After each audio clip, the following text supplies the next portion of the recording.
Today, his eyes were a completely different color. A strange ochre, darker than butterscotch, but with the same golden tone. I didn't understand how that could be, unless he was lying for some reason about the contacts, or maybe Forks was making me crazy. In the literal sense of the word. I looked down. His hands were clenched into hard fists again. Mr. Banner came to our table then, to see why we weren't working. He looked over our shoulders. Took eyes at the completed lab. Then he stared more intently to check the answers.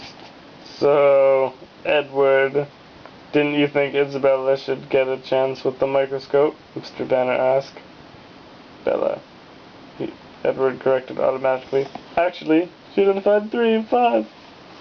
Mr. Banner looked at me now. His expression was skeptical. Have you done this lab before?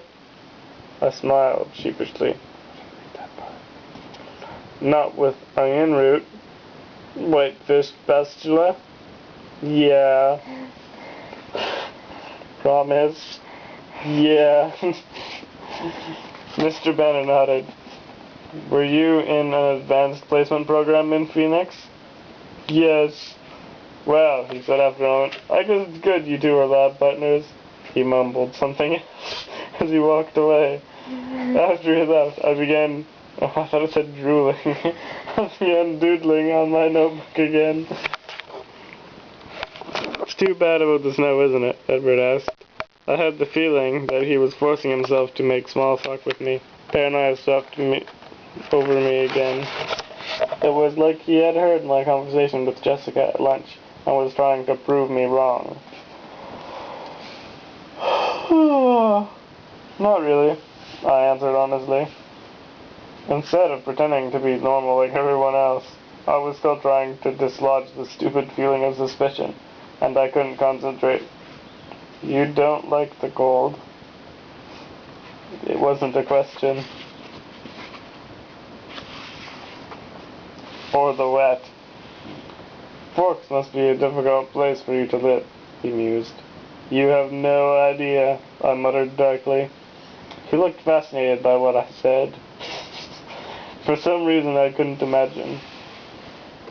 Oh, I shouldn't have paused as much. His face was such a distraction that I tried not to look at it any more curiously. Absolutely demanded. Why did you come here then? No one had asked me that. Not straight out like you did. Demanding. It's... ... complicated. I think I can keep up, he pressed. I paused for a moment and then made the mistake of meeting his gaze. His dark gold eyes confused me, and I answered without thinking. My mother got remarried, I said.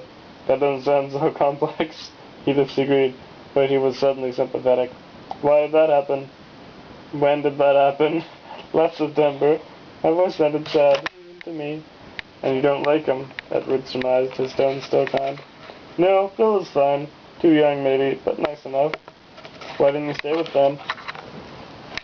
He'd like Josh. I couldn't fathom his interest, but he continued to stare at me with penetrating eyes, as if my dull life story was somehow vitally important. Phil travels a lot. He plays ball for a living. I half smiled. Have I heard of him? He asked, smiling in response.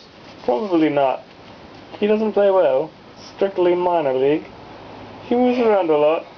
And your mother sent you here so that she could travel with him. He said it as an assumption again, not a question. My chin raised a fraction. No, she did not send me here. I sent myself. His eyebrows knit together. I don't understand, he admitted, but he seemed unnecessarily frustrated by that fact. I sighed. Why was I explaining this to him? He continued to stare at me with obvious curiosity. She stayed with me at first. Cut. Just kidding. But she missed him.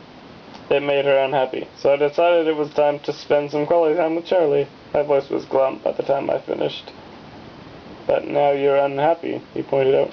And, I challenged.